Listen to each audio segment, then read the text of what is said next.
कभी आपने सोचा है कि अगर कोई कोर्स ऐसा हो जो कम टाइम में आपको कंप्यूटर की रियल स्किल सिखा दे और जॉब के रास्ते भी खोल दे, तो वो कितना काम का हो सकता है। आज के टाइम में जब हर ऑफिस, हर कंपनी, हर गवर्नमेंट डिपार्टमेंट कंप्यूटर पर चल रहा है, तब एक ऐसा आईटीआई ट्रेड है जो सीधे आपको कंप्यूटर ऑपरेटर और प्रोग्रामिंग की दुनिया में ले जाता है। हेलो फ्रेंड्स, मैं हूं सुदर्शन प्रकाश और आप देख रहे हैं यूट्यूब चैनल गुरु चकाचक। दोस्तों, आज की इस वीडियो में हम किसी हवाई डिग्री या फेक प्रॉमिस की बात नहीं करेंगे। आज हम बिल्कुल ग्राउंड रियलिटी की बात करेंगे कि आईटीआई कोपा टेट क्या है, इसमें क्या सिखाया जाता है, कौन अप्लाई कर सकता है, ड्यूरेशन कितनी होती है, जॉब कहाँ कहाँ मिलती है, सैलरी कितनी मिलती है और सबसे जरूरी बात, क्या ये ट्रेड सच में आपके फ्यूचर के लिए सही है या नहीं। दोस्तों, सबसे पहले समझते हैं कि आईटीआई कोपा का मतलब क्या होता है। कोपा का फुल फॉर्म होता है computer operator and programming assistant.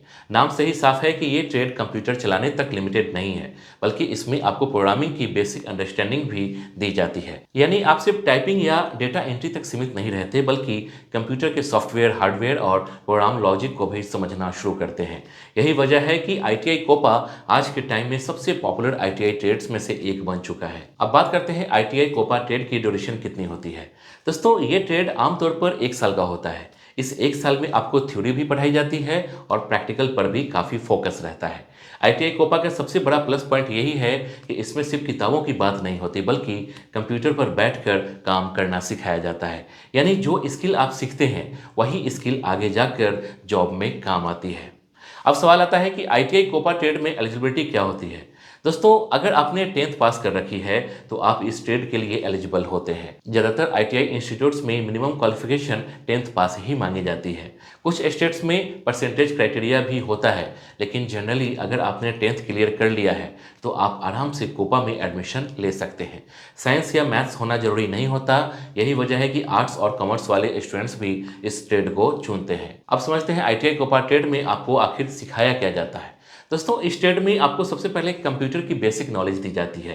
जैसे कंप्यूटर क्या होता है, उसके पार्ट्स कौन कौन से होते हैं, सीपीयू, मॉनिटर, कीबोर्ड, माउस कैसे काम करते हैं। इसके बाद आपको ऑपरेटिंग सिस्टम के बारे में सिखाया जाता है, जैसे विंडोज़ को कैसे इंस्टॉल करना है, फाइल और फोल्डर मैनेजमेंट कैसे करनी है, सॉफ्टवेयर कैसे इंस्टॉल करना है और सिस्टम को कैसे मेंटेन रखना है।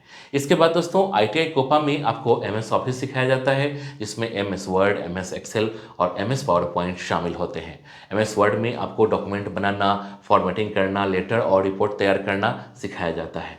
एमएस एक्सेल में आपको data entry, formula, basic calculation और सिंपल एनालिसिस सिखाया जाता है। एमएस पावर पॉइंट में आपको प्रेजेंटेशन बनाना सिखाया जाता है, जो आज के ऑफिस कल्चर में बहुत काम आता है। अब आता है प्रोग्रामिंग पार्ट पर। दोस्तों, आईटीआई कोपा में आपको बहुत हेवी प्रोग्रामिंग तो नहीं सिखाई जाती, लेकिन प्रोग्रामिंग की बेसिक समझ जरूर दी जाती है। आपको सी लैंग्वेज की बेसिक, फ्लो चार्ट, एल्गोरिथम और लॉजिक बिल्डिंग सिखाई जाती है। इसका मकसद ये नहीं होता कि आप बड़े सॉफ्टवेयर डेवलपर बन जाएं, बल्कि ये होता है कि आपका दिमाग प्रोग्रामिंग लॉजिक को समझना शुरू करे। इससे आगे जाकर आप चाहे तो प्रोग्रामिंग फील्ड में खुद को अपग्रेड कर सकते हैं। इसके अलावा दोस्तों, आईटीआई कोपा में आपको इंटरनेट और ईमेल का प्रोफेशनल यूज भी सिखाया जाता है। जैसे ईमेल कैसे लिखते हैं, अटैचमेंट कैसे भेजते हैं, इंटरनेट से सही इन्फॉर्मेशन कैसे सर्च करते हैं, ऑनलाइन फॉर्म्स कैसे फिल करने हैं। आज के टाइम में ये स्किल छोटी लगती है, लेकिन ऑफिस जॉब के लिए बहुत ज़रूरी होती है। अब बात करते हैं आईटीआई कोपा करने के बाद जॉब ऑप्शंस क्या होते हैं। दोस्तों, कोपा ट्रेड करने के बाद आपके पास कई रास्ते खुल जाते हैं। आप कंप्यूटर ऑपरेटर बन सकते हैं, डेटा एंट्री ऑपरेटर के रूप में काम कर सकते हैं, ऑफिस असिस्टेंट की जॉब कर सकते हैं या किसी प्राइवेट कंपनी में क्लर्क या बैक ऑफिस एग्जीक्यूटिव के रूप में भी काम कर सकते हैं। कई लोग आईटीआई कोपा के बाद सीएससी सेंटर, साइबर कैफे या टाइपिंग सेंटर भी शुरू कर लेते हैं। गवर्नमेंट जॉब की बात करें तो दोस्तों, आईटीआई कोपा वालों के लिए भी कई अपॉर्चुनिटीज होती है। कई गवर्नमेंट डिपार्टमेंट्स में computer operator, data entry operator और टेक्निकल असिस्टेंट जैसे पोस्ट निकलते रहते हैं, जिनमें आईटीआई कोपा वालों को प्रेफरेंस मिलता है। इसके अलावा आप आगे चलकर अप्रेंटिसशिप भी कर सकते हैं, जिससे आपकी एक्सपीरियंस और स्ट्रांग हो जाती है। अब सैलरी की बात करते हैं, जो सबसे ज़्यादा पूछा जाने वाला सवाल है। दोस्तों, आईटीआई कोपा के बाद स्टार्टिंग सैलरी आमतौर पर 8,000 से 15,000 पर मंथ के बीच होती है। ये सैलरी आपकी सिटी, कंपनी और स्किल पर डिपेंड करती है। अगर आपकी टाइपिंग स्पीड अच्छी है, कंप्यूटर नॉलेज स्ट्रांग है और आप थोड़ा प्रैक्टिकल काम जानते हैं, तो सैलरी इससे ज़्यादा भी हो सकती है। एक्सपीरियंस बढ़ने के साथ सैलरी भी धीरे धीरे बढ़ती जाती है। दोस्तों, एक बात यहाँ बहुत ज़रूरी है, आईटीआई कोपा ट्रेड अपने आप में कोई मैजिक नहीं है कि कोर्स करते ही हाई सैलरी मिलने लगे। ये एक फाउंडेशन कोर्स है। अगर आप आईटीआई कोपा के साथ साथ अपनी स्किल को अपग्रेड करते रहते हैं, जैसे advance Excel, basic accounting software या ग्राफिक और वेब रिलेटेड स्किल सीख लेते हैं, तो आपका करियर ग्रोथ बहुत तेज हो सकता है। अब सवाल आता है कि ITI कोपा ट्रेड किन स्टूडेंट्स के लिए बेस्ट है। दोस्तों, अगर आपको कंप्यूटर में इंटरेस्ट है, ऑफिस वर्क पसंद है, बैठकर दिमाग से काम करना अच्छा लगता है और आप जल्दी कोई प्रैक्टिकल स्किल सीख कर जॉब करना चाहते हैं, तो ITI कोपा आपके लिए एक अच्छा ऑप्शन हो सकता है। खासकर उन स्टूडेंट्स के लिए जो 10th के बाद आगे का रास्ता समझ नहीं पा रहे हैं और डिग्री के चक्कर में टाइम वेस्ट नहीं करना चाहते। लेकिन दोस्तों, अगर आप ये सोच रहे हैं कि ITI कोपा करके आप सीधे बड़े IT इंजीनियर या सॉफ्टवेयर डेवलपर बन जाएंगे, तो ये एक्सपीरियंस गलत है। इसके लिए आपको आगे पढ़ाई और स्किल दोनों पर काम करना पड़ेगा। ITI कोपा आपको इंटीग्रेट देता है, रास्ता आपको खुद बनाना पड़ता है। अब एक इम्पॉर्टेंट सवाल, प्राइवेट ITI से करें या गवर्नमेंट ITI से।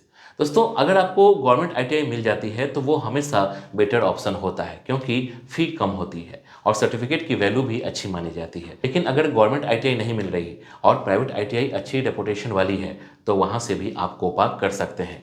बस एडमिशन से पहले इंस्टीट्यूट की फैसिलिटीज, कंप्यूटर लैब और रिजल्ट जरूर चेक कर लीजिए। दोस्तों, अंत में यही कहना चाहूँगा कि ITI कोपा ट्रेड उन स्टूडेंट्स के लिए एक प्रैक्टिकल और रियलिटी बेस्ड ऑप्शन है जो कम टाइम में कंप्यूटर स्किल सीखकर अपने पैरों पर खड़ा होना चाहते हैं।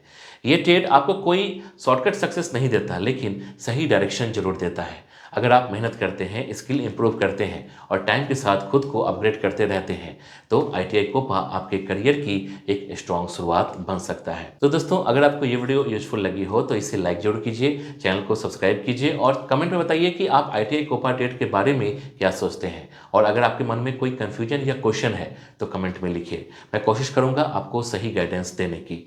जय हिंद।